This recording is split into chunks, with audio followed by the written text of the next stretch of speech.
Welcome to the Equestrian Experience, a show we talk about what happens behind the rosettes and what we've tried so you don't have to.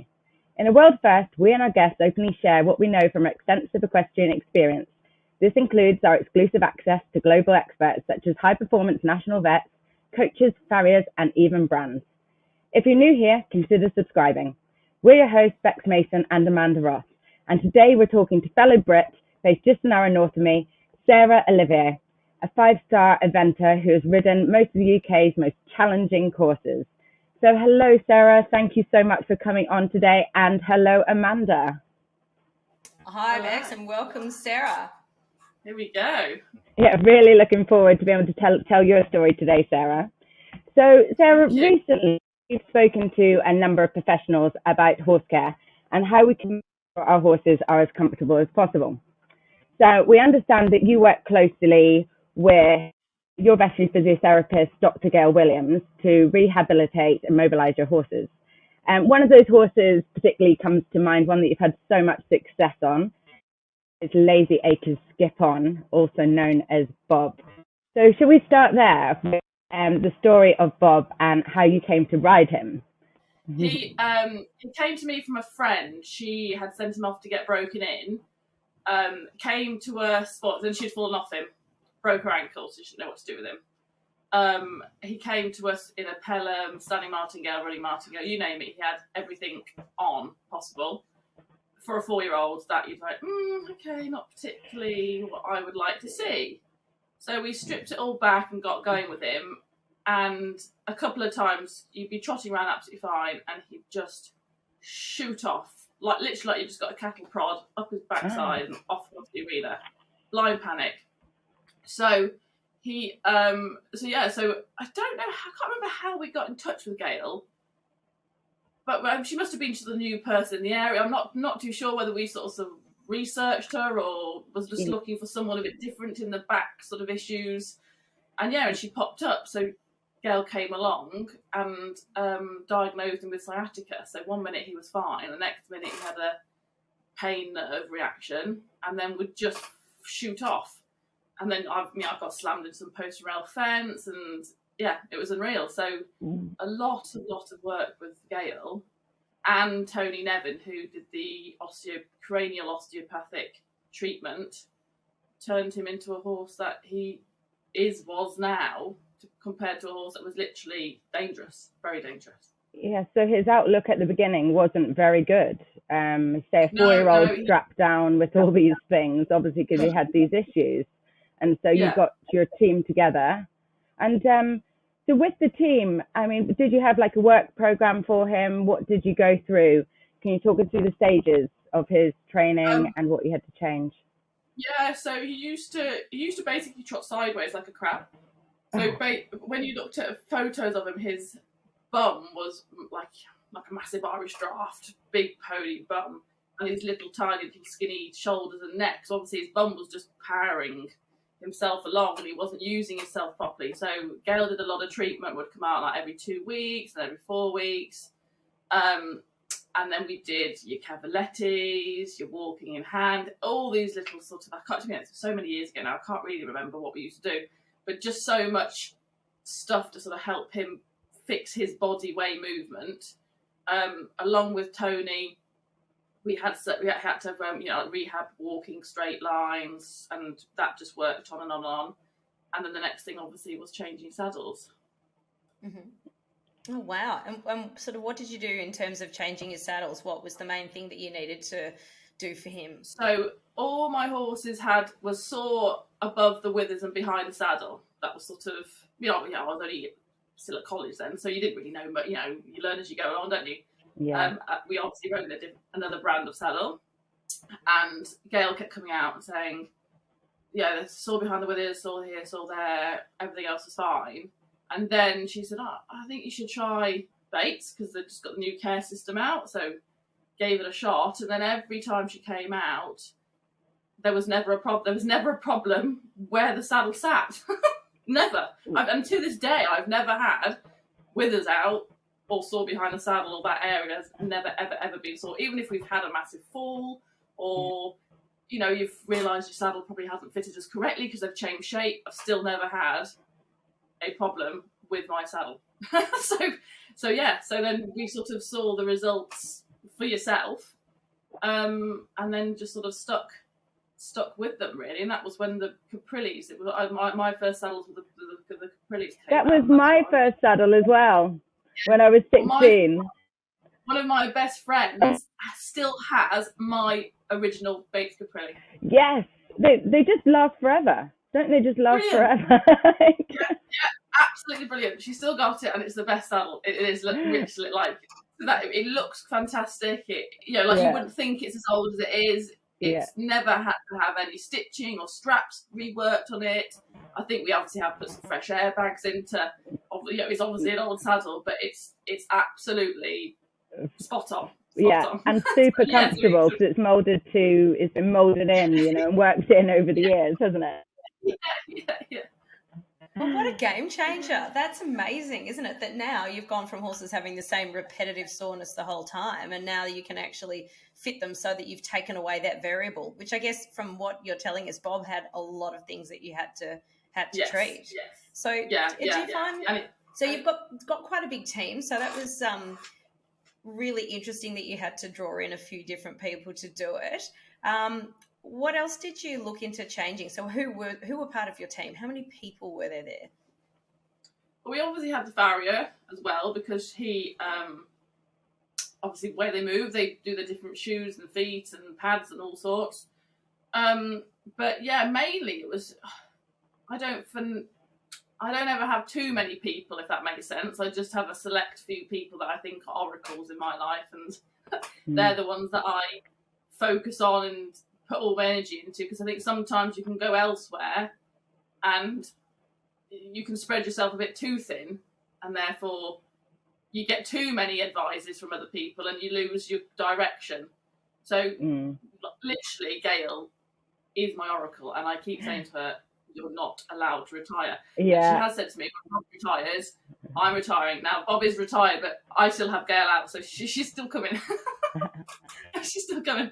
But yeah, it was Tony Nevin, Gail, always Gail. If I ever have a problem, if I ever have a horse that comes in lame, and I don't think it's obviously a vet issue, how it's moving, it's Gail all the way through, and I really don't know what I'll do without her. Yeah, we all need a Gail.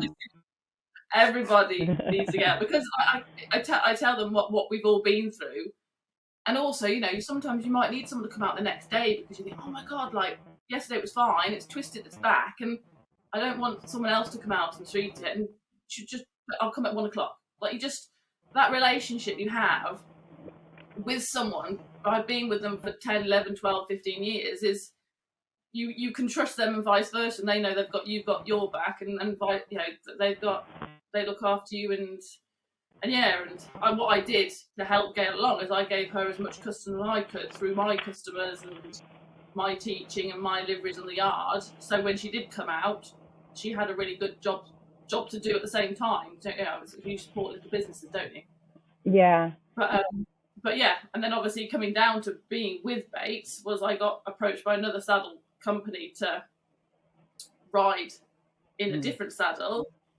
This is obviously before I was sponsored by Bates. I just Bates. I just used saddles full stop. And I went to a competition and I had 5 fences down in front, which a bad day would be 2 in horrible weather. Right. Like always be a clear or a full fault. 1 down, which is just standard when you're jumping big. Yeah. And he had 5 fences down in front, and I watched the video and I was like, I just hated the way he jumped, and I was adamant at the saddle. I was adamant because the way he was just not using his back and dropping his head and using his shoulders. I didn't run in cross country because I wasn't happy, because I thought obviously something was wrong. The saddler came out, and I literally had my Bates saddle, which I think at the time then was Momentum, and this new saddle, and I jumped him in the new saddle, put the Bates saddle on, and he was like 2 different horses. And I said, no, that's it. And then that was when Gail said, I'm going to speak to Bates, because I will not put another saddle on my horses, whether I was sponsored or not sponsored. I would not put another saddle on. And then she's like, we need to get you with Bates, because this is it, what it is, isn't it? This is it. Yeah. You're living proof of how much it can work, having the correct fitting and the correct people around you. because you had Bob since a 4-year-old, as you said, and then obviously now he's in retirement, and all the things that you've achieved with him throughout your career, like this at Gatcombe being under 25, under 25 in the championships. Yes, and that's yes, only just down the road from me, because I'm in Minchinhampton, which is literally about a mile and a half from Gatcombe, so I know that very well. So I was probably there at the time when you were picking up all those awards on Bob, which is super cool. Yeah, especially for those hills with his short little legs. Yeah. Is he only small? That year he tried to butt me off in the warm-up. I've got 48 photos of a spectator that I jumped like a 3-foot oxer just warming up, and obviously he was still a bit tricky. He always was a bit tricky. You'd always try and butt him if you could. And I've got like Rodeo Bob all the way around the Gatcombe Championship warm-up, and I just had to try and turn him back. I don't know how I stayed. I don't know. I had to turn him back to the warm-up fences so someone could sort of just get his attention to stop bucking. And then when they stopped, I had a massive round of applause from everybody in the warm-up and down the wall where they sit watching the main arena. Everyone started clapping because they could see what was going on. And he jumped double clear in it, and I came best in the 25. So I thought, well, that's all right then, isn't it? Fantastic. Oh, that's a good warm-up. How to pull out the stop. I don't know how I stayed on, because there's a couple of photos. I thought, oh my God, like if you just twitched the other way, I think I'd have fallen off. But I think I just knew that if I had fallen off, he'd have been on the cross-country course and gone. Like you wouldn't have got him. So I just had to stay on. So, yeah. That's unreal. I remember I've gone to watch Gatcombe, and it is such a hilly course, and like all of the events in the UK are just incredible. So what would your favourite or most memorable courses be over there? Because where I'm standing from Australia, we all know of badminton, and it's all about the Vicarage V, and then you look at Burleigh and there's the massive Cottesmore Leap, which always gives you the best side-on photo that's, internationally all over the place. What about for you? Where are your most memorable events, Sarah? It's got to be the two big Bs. You got to say badminton, Burleigh, purely because you might not get there again. That's like the other events. There's a chance of getting there if you've got an averagely decent horse. You could get to Blenheim and Bramham. There is possible. Whereas these horses that go around the big events are just freaks, aren't they? Like they are literally, especially Bob, because he was 15.3, so absolute freak of nature. You haven't got a lot of money. You've produced the horse yourself, and you think, hey, wait a minute, we're driving down the drive here. We're getting in. Yeah. I think, how on earth has this happened? So I think that must have been the most surreal experience. It's insane. I love badminton, but they're totally different, because badminton, obviously, you've got your village because you park in the village. So you're like your own little community at the back, whereas Burleigh's a little bit more like your average 3-day event, because you're all in the lorry park all together, and it's just nice having the caravans and the owners are all there, and everyone is always happy to be there because everyone appreciates being at the top events. Yeah. Yeah, like you're just happy just to have driven through the gates and think, oh, I've got my passes, I've got my wristband, happy days, we're in, and let's just see what we can do. Yeah. When you go to Burleigh and you see the Lion Bridge is just stunning when you're cantering through the water. The Cottesmore Leap is insane. And they just make it look so small when the horses jump it, and you're just thinking, unreal. It must have been so surreal when you were first walking those courses, to know that you were actually going to go around it that day or the next day. Yeah. I mean, what was even going through your mind? Just thinking, oh my God, can we actually do this? Like, Burleigh was my first 5-star. Yeah.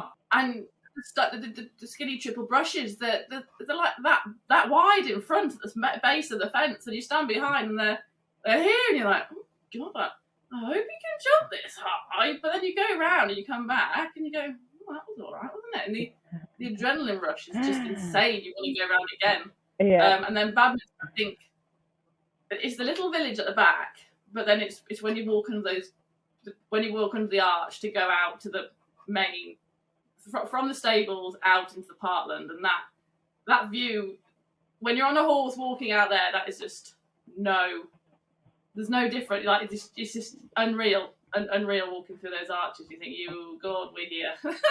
Here we go, sort of thing. Do you have any rituals to kind of psych yourself up before you go cross country? I always give Bob a kiss on the nose.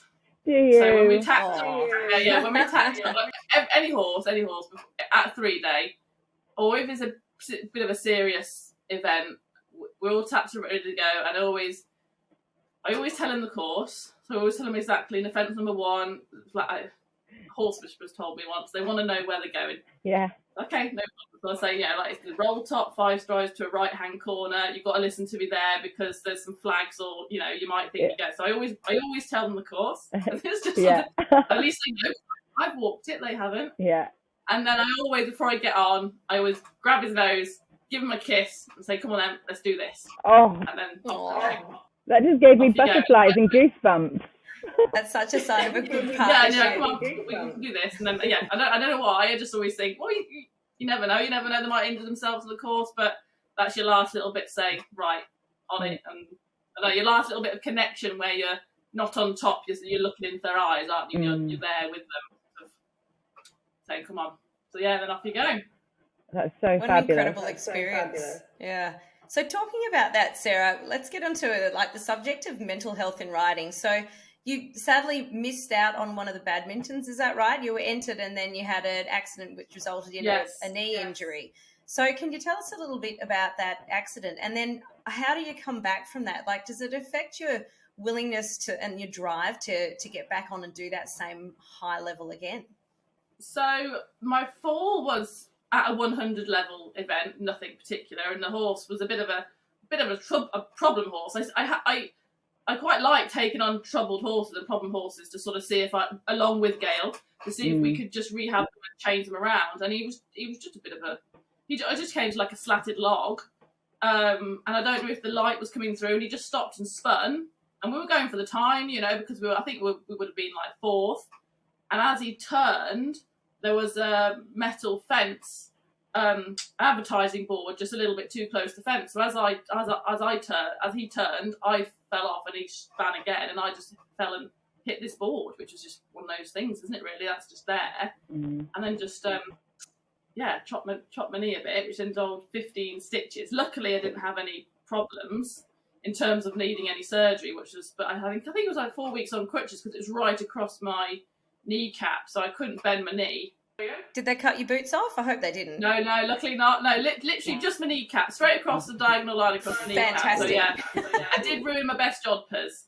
So as I sat there, always disappointing. I always try and get up. If I fall off, I always try and get up so Mum knows I'm all right. And I didn't get up, so Mum was like, "Oh gosh, she's not okay." So then she was coming over from the top of the hill, and I just had my hand over my leg, just like pushing my skin. And then I was like, "My jodhpurs!" And the first thing I sort of looked down, I was like, "Oh dear!" And literally, Mum came up to me and she's like, "You're all right." And I just went, "Badminton," because it was my first badminton.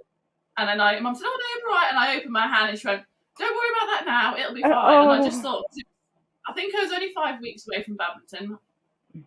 Yeah. It was on my birthday. I fell off. So it was 21st of March. So I was only 3 or 4 weeks away from badminton, I think. And that would be absolutely soul destroying. Like just watching your dreams be shattered and taken away from you in a moment like that. Yeah, exactly. And I just was like, all that prep. Yeah. Trying to get there. And again, usually it's the horse being injured, not you. Yeah. And I was like, what if I never get there again now? Yeah. Because you don't ever think you're going to get there again and again and again. You're very lucky to get there the first time, aren't you? Yeah. So, I mean, it's an awful decision to have to make. Like, how much did you try to sort of rehab the knee? Like, was there a chance that you thought, no way, I can get there? Or how did it feel having to actually email them and say, I can't come? Yeah, well, we left it as long as possible. Obviously someone else could still get my spot. Gail was coming out and lasering it to try and just obviously help the healing process. But because it was across my kneecap, I couldn't bend my knee. Yeah. So, although the strength was pretty much there, it was just the fact of the wound if it had split. So, I say for once my horse was perfectly fine, but I wasn't. Yeah. And then you just thought, well, I might not ever get there again. But luckily, thank God, we did. But that may have been my only shot. So fortunately, Bob was a sturdy character, and he stayed strong for me and got me around a few more times. Yeah, and having did you have any fear? I was going to say, do you have any fear after that injury? Like, we do talk about riders a lot of the time, particularly, you know, when they have a little less experience. Fear is often one of those most crippling things, and particularly, you know, if you have had a few falls, I mean, hopping back on sometimes is a bit daunting. And do you think also that with less experienced riders, they look at a rider like you and think, oh, look, she's had the knee accident, but she, you know, she's a elite level rider, she'll be fine. Like, how did it feel getting back on when the knee was obviously a little bit, must have been a bit stiff and not felt quite like itself? Yeah, it's sort of, you start protecting a little bit, thinking, oh, like, I better not use it or have a, because obviously the hardest thing for me was your job per seam would run across it. So that obviously where the scar was, it was quite sort of very tender. Yeah. So again, you put your knee braces on that. But in terms of that fall, it was more sort of trusting the horse, because the fence wasn't the problem, it was the horse that decided to not go. So then I had to think, right, what did he see? Did I have my shoulders too far forward? Is that why I fell off? Do I have to ride probably on him a little bit more defensively? Was he not quite right, and that's why he decided to be a bit quirky on that day, because obviously he wasn't a trustworthy horse. It was one I was bringing on. In terms of like other bad falls, I think you've just got to understand why it happened and what you can do differently. Sometimes you can't do anything different. It's just one of those things. That's life, isn't it? Other times you think, you know what, I came down that hill a bit too fast and I didn't have the horse's canter back because I was chasing the time. Like, I've been to Barbary on a horse, and I totally cocked at the last fence. And fortunately, he hit it. Fortunately, he didn't come down, but I went straight over his head, hanging on around his neck, and landed right into the commentary box, which was really embarrassing. Rock hard ground. Oh my god, my back hurt so bad. I had my air jacket on, and my sister-in-law said to me, she said, if you didn't have your air jacket on, you would have probably broken your pelvis. It was like landing on concrete. And I sat there in the commentary box and thought, you idiot. For 2-3 seconds of being over the time, you've just chanced it, and you get to like two strides away, and I thought, no, this isn't there. And obviously I'm going too fast to sort of change the horse's gait at that point, and bless him, you know, he just caught his knee and just rolled me off the side. Luckily he was fine, he crossed the finish line. So I learnt my lesson there, and I thought, I'm never doing that again. So and I think that's how we learn lessons, isn't it?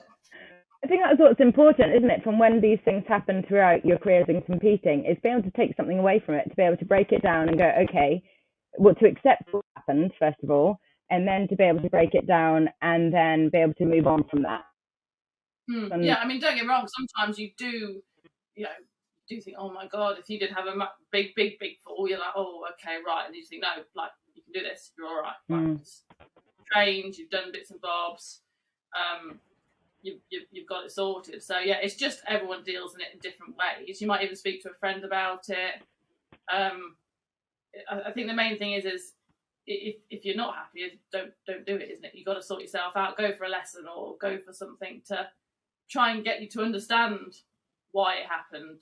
And I think that's where the video footage comes in, which is absolutely fab, isn't it? Because if you can analyse what you did, you think, oh god, my hands came up. Why did my hands come up? And then the horse couldn't see the fence and it had to guess. And yeah, you can, some stuff's a little bit more obvious then if you can just look back at it and understand it. I think that's the main thing.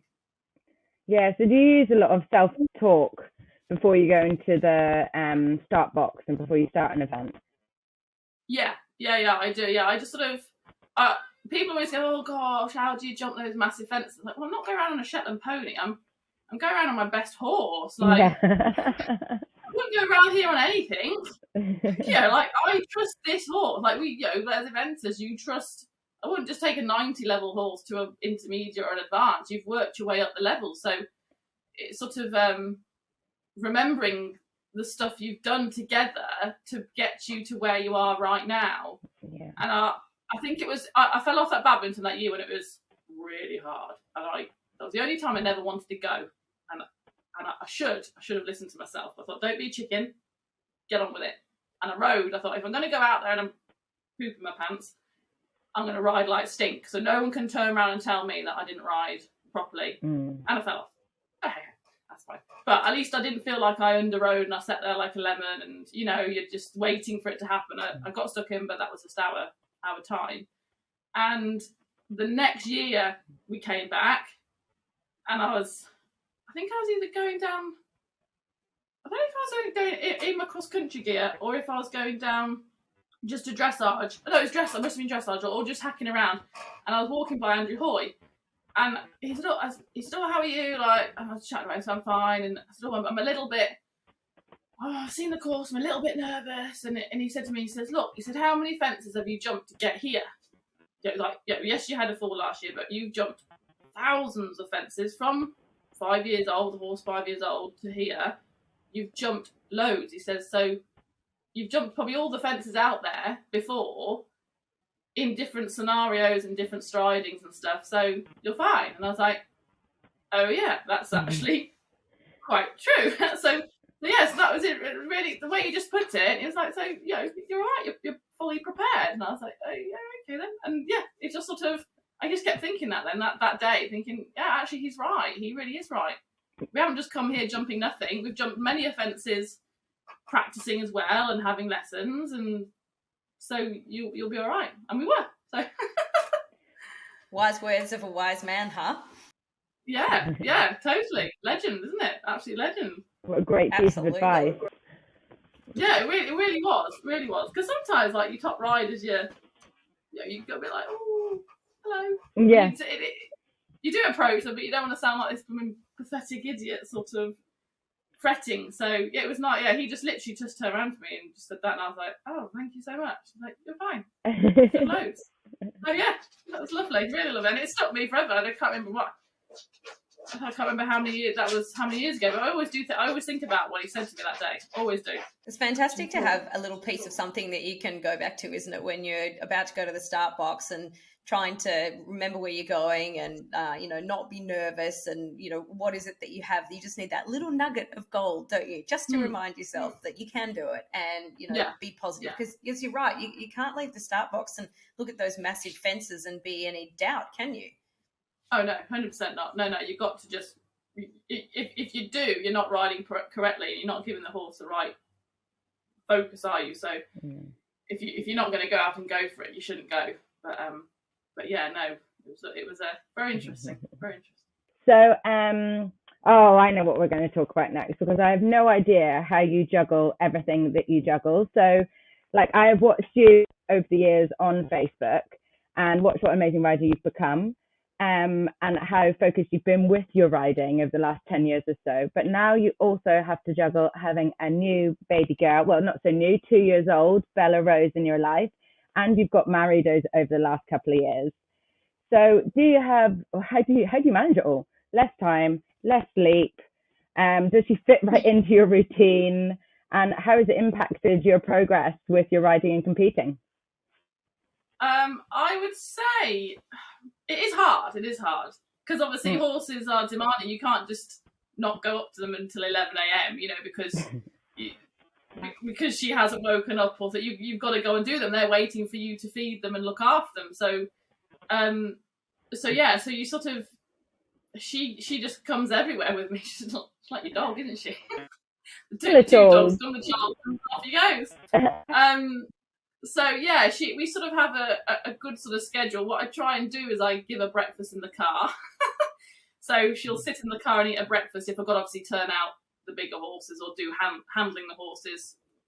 That obviously I don't want her on the yard too, or if I was holding her and they knock me over. So anything like that to sort of time it, that she'll have her juice and her breakfast there while I quickly go and run and turn them out. And then the yard's clear, so it's fine for her to be on the yard and play. Yeah. Riding wise, obviously there is less time, but I think some people like a very routine, this is how it works and I want to be on the horse by 10 and blah, blah, blah. And whereas I'm quite a chilled out, relaxed person. So if I thought, right, I've got to ride 3 horses today and I didn't get a chance in the morning, I'd just thought, okay, well, that's fine because she's cold or she's not very well today or she doesn't want to be at the yard. It's boring, isn't it, after a while? So then I'll just sort of change my routine around and then go in the evening instead when my husband's back. And I don't mind changing my stuff, if that makes sense. Whereas some people just can't cope with that. But I also have to remember that she doesn't want to be at the yard all day because it's boring for her. So we sort of meet halfway. So I'll try and do my bits and then I'll take her out and we'll do fun stuff with her or play groups or kids dance groups. way forward in life. Wow. Play areas and stuff like that to sort of keep her entertained. And then again, if I've taken her out, she'll be happy probably to sit in the car in her pram and just relax, and then that gives me a chance to have a little bit of a riding moment as well. So yeah, it's just working with what you've got on the day and not getting too pre-planned. That's how I find it anyway. So being super adaptable is your number one tip, I'd say, is it, for, Yes. horsey mums or new horsey mums? Yes, definitely. Especially like I don't have any grooms. I have my mum that helps, and my husband, but obviously her husband's always on the tractors doing bits and bobs, so it is generally just me and her. So if I did have a horse that was injured, I can ring mum straight away and say, could you come and have Bella, or can I drop her off quick? I've got the vet coming out, or whatever going on. So I am very lucky that mum is 2 minutes down the road, so I have got that window of help, but I don't want to exhaust it too much because it is your only window. So I like to just sort of think, no, we decided to have this child, I can do it.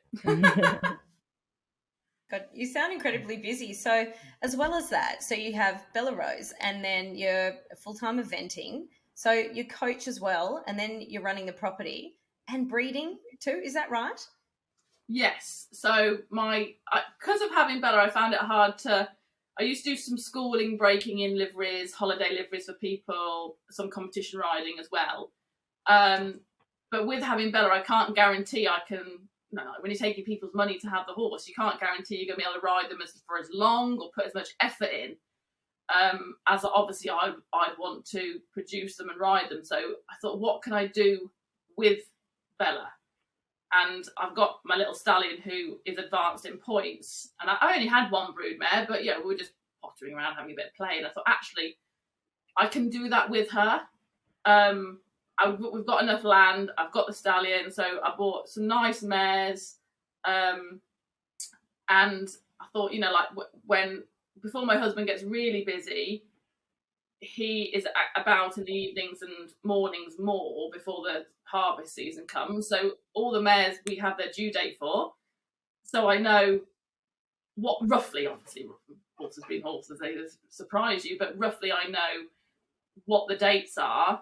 So if I did have to go early in the morning or early at night or middle of hours, I know he's about to look after her. During the day, again, she can be with me. She's happy to sit in the car quickly watching TikTok. Loves TikTok. Or a little program in the car. So it's just sort of stuff I can do. I had to just find stuff I could do with her, just to keep your business going. Really, that was the main thing, and having cute little foals. Cute little foals everywhere is always a bonus. And and if you haven't got the money to go and spend on a massively top horse, you've got to try and make your own, haven't you? Yeah. So that was my other thing. Yeah, 100%. Make your own. Yeah. It's nice if you produce them all the way up. So how many foals have you bred this year? So we've got 4 this year. Oh, fantastic. 2 I've sold to 2 of my friends. Yeah. And 2 I've kept. So and then next year we've got 6 on the way.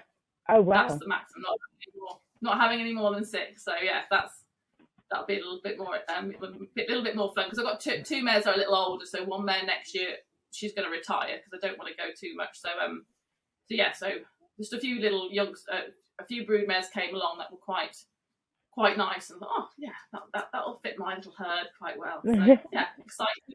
I love it. How exciting. So is the plan to sell them as like pre-broken in young ones?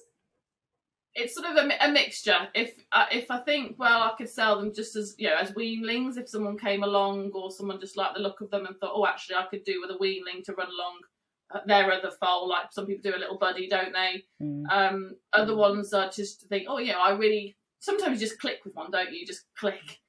I don't know why you click, God knows, but you just sort of have that bond with them. So they think, okay, well, I'll keep you, or you might be a bit bigger. You might be a bit smaller, so that one might be bred a bit more in the show jumping lines more than the eventing, or vice versa, dressage. So I just thought I'll see what we get, and then sort of pick ones that I might keep to produce, or you don't know really what you get until you start sitting on them. And I say, then once you don't really know what you get until you just start going. So then I might sell them a bit later on as 4 or 5-year-olds, or I might keep them forever. It's just sort of just having them there, isn't it, really? Yeah, just playing it by ear and enjoying the journey. Yeah, exactly. It's just a bit of fun along the way, isn't it? Just keeps you out the house and keeps you busy. That's the main thing. Well, you've got enough to keep you busy there, that's for sure. And so what part of your equestrian life actually gets you out of bed in the morning? Is it the competitive eventing, or is it just like roaming the paddocks, looking at your beautiful foals? I think it's a bit of both. I mean, like to get to the yard to go and check the foals at 6:37 when the haze and the sunrise is coming, and you just sat in that field, and they're just coming over to you, and you're little playing with little nostrils and little whiskers, and and you're on Snapchat and you're taking some filter screenshots with your filter. I think it's just they're so tranquil, aren't they? I think it just you can sort of it's so quiet and peaceful, and you can hear the birds, and it's great. And I think also their innocence is. They know nothing, don't they? They're just like, their inquisitiveness and innocence is just so nice to sort of get you out of that rat run of life. But then getting up at 5 a.m. to wash your horse's legs because it's pooed down it is another thing that will get you out of bed because you can't be late for your event. So yeah. And then obviously when you're packed up ready for dressage and think, you know what, I've had my lessons, let's go out and get the best result as you can. Hell yeah, that still gets me going as well. But it's a little... The competitive side is harder. I felt this year, I was riding back to how I was. Yeah. Last year, obviously, with COVID, struggled to have lessons. You're just sort of flopping along a bit. Every time you got going, you had to stop again, and it was really hard to get going, obviously, because then the year that whole summer or winter I'd had off with Bella, so it was sort of, I had quite a big time off. Yeah. And I just felt I wasn't riding, like you see your hands going, why am I doing that? Why am I checking a bit more than I usually would have? And so this year I just was like, you know what? I'm just going to go and get a few more lessons. And obviously she was easier being older for mum to look after. So she's not as dependent on me. And also the mother side of you is, you don't mind going, okay, see you later. I'm having 2 hours off. Thank God. When they're newborn, you have this thing that you don't want to go away from them because it's some other instinct of being with them. Of course.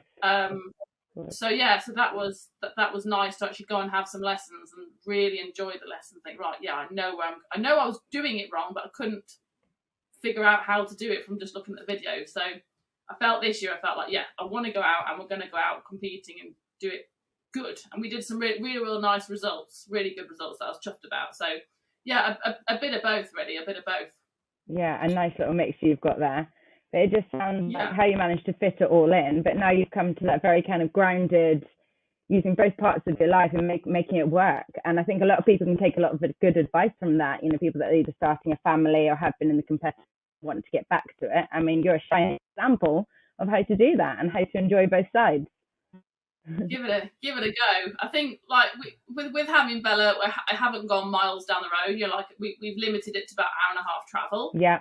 Because you can't expect her to sit in the car for 2 hours driving all the way across the country, and then you get there and it's raining. You've got to be realistic. Yeah. So I was just a bit more picky about where we went. Probably one of my horses, Sebastian, which is my piebald, he didn't get as many runs. I wanted to run him more intermediate, but I just couldn't get further afield because I thought, I'm not putting her through that. When she's at nursery or she's at, daycare and stuff, it'll be easy. Yeah. Because you've got a bit more time. But I thought, I'm not putting her through all that turmoil. Not turmoil, but, sat in the car chair. Turmoil. They just hate it. So I thought, no, we're limiting. And it's not fair for my mum either because she's the one having to deal with her the other side. And there's nothing to do for her, so I thought, no, stick in hour and a half furthest, and we did it. So next year she'll be older, so it'll be much easier. I think much easier. So like I say, it's just having realistic goals. And although I was competing at lower level with my horses, I was like, well, we can still do really well. It doesn't have to be competing big. Let's pull out dressages and let's try and go for the time, or let's do other stuff in that way and have different goals rather than just thinking I want to go big. I think that's a really lovely insight, actually, particularly, coming from such a highly competitive background that you've had, and then being able to adapt yourself. Again, that's the key word for tonight, isn't it? Adapting yourself and finding, other things to be able to do whilst Bella Rose is young, and, start up the breeding and just slightly altering the direction. How many competition horses do you manage to run with her at the moment?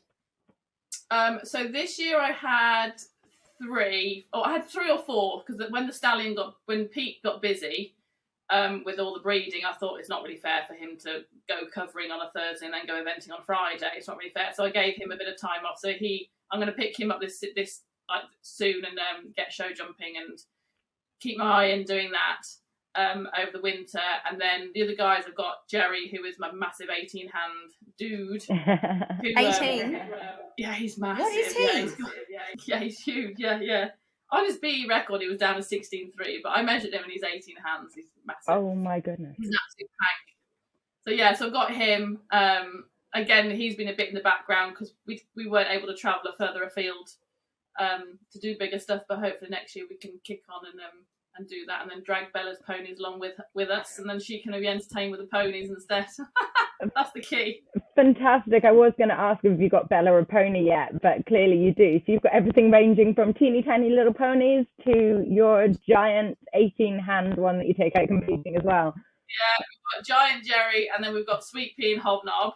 Oh. So Sweet Pea's probably a little 11-hand pony who I actually had before Bella just as a companion. She's just the oracle in the pony world. Yeah. She travels, she takes youngsters, she stands there, you tie her up the lorry to graze her like a dog does. Everyone.